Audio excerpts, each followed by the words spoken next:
More gorgeous architecture here in Kentucky.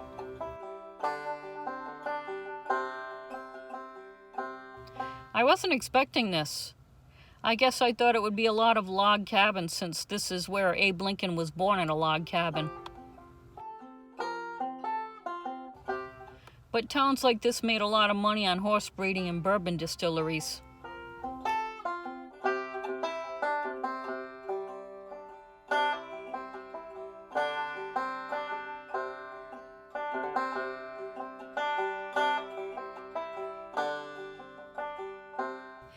This Walmart in Lawrenceburg gets a smiley face. Actually, I should give it a Walmart smiley face. The majority of Walmarts get a meh face. This one is nice because it's not crazy busy. You don't have to dodge traffic getting to the entrance of the store. The cell service here is excellent. Some Walmarts have busy, noisy streets on all sides, so it's impossible to find a quiet corner. And as you can see here, I have a nice spot where my dog will happily fertilize Kentucky's bluegrass. I'm visiting a bourbon distillery today.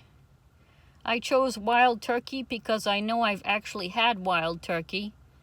No matter how drunk you get, you're not going to forget that ugly bird on the bottle. That's a face that only Ben Franklin could love. You have to know your American history to get that joke. It's called Wild Turkey because they were on a turkey hunt when they drank a particularly good batch of bourbon and decided to bottle it and sell it. Bourbon is a type of whiskey invented by the Scottish and Irish who emigrated to this area. It's the water in Kentucky that adds to the flavor.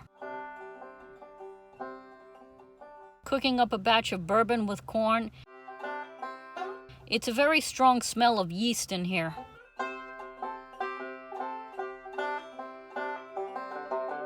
Here are the oak barrels the bourbon is aged in.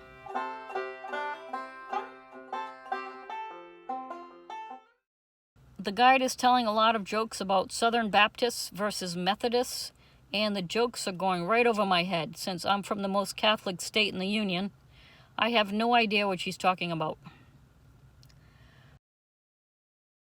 All of the buildings and houses near these Kentucky distilleries are covered with what looks like black soot. It's a fungus that is a result of the aging process of the bourbon. According to the guide, the fungus is completely harmless.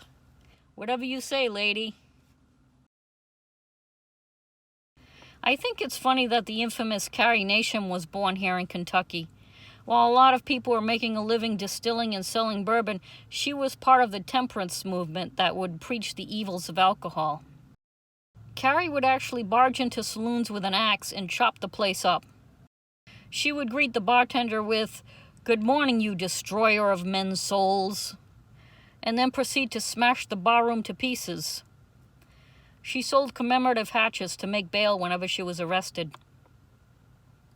Eventually, alcohol was made illegal in this country for about 13 years, and it put a lot of people in this area out of work or into bootlegging. I wonder who was handier with a hatchet, Lizzie Borden or Carrie Nation?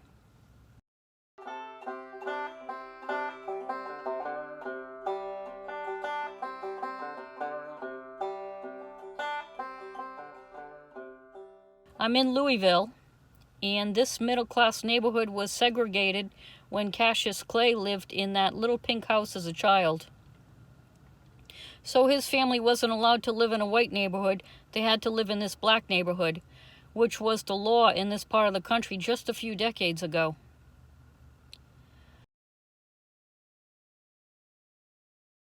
According to Cassius Clay, who changed his name to Muhammad Ali, even after he won an Olympic gold medal for boxing, he was refused service at a whites-only restaurant when he came home.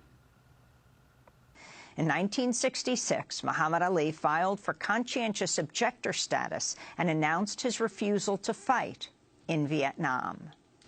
My conscience won't let me go shoot my brother or some poor hungry people in the mud for big, powerful America and shoot them for what? They never called me nigger. They never lynched me. They never put no dogs on me. They never robbed me of my nationality. and raped and killed my mother and father. Well, I'm going to shoot them for what? How am I going to shoot them, babies and children and women? How can I shoot them poor people? I would just take me to jail.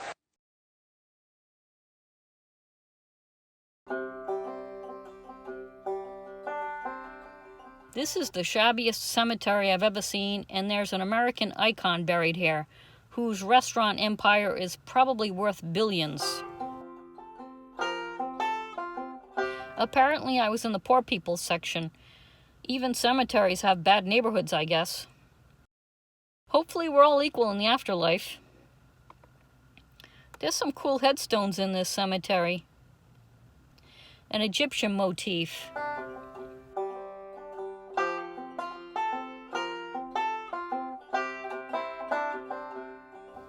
But that's not an Egyptian name.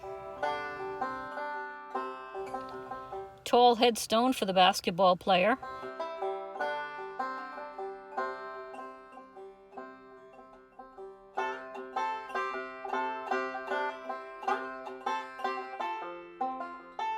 I've never seen stained glass headstones before.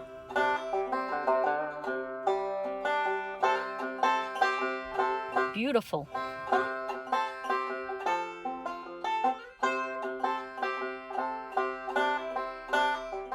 Into thy hands we command our spirits.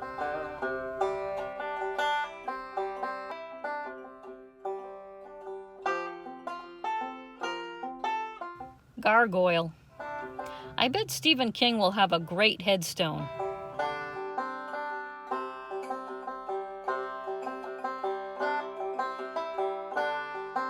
And Kentucky is all about horses, so a Pegasus is appropriate.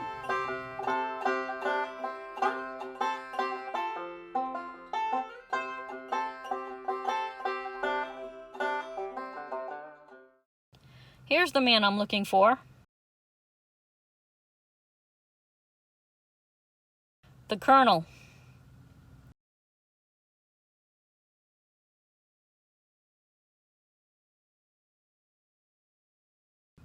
And he's not even from Kentucky, he's from Indiana. And I know you're not really a colonel either. Why are they putting pennies on his grave? They should be putting empty bottles of cholesterol medication. Hell, I don't actually give a You're all just a bunch of big old And Colonel Sanders actually was infamous for his salty language.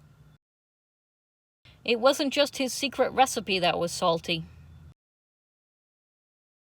I'm sorry, Colonel, I'm actually just killing time because later on I'm going somewhere that I am so excited about that I could scream.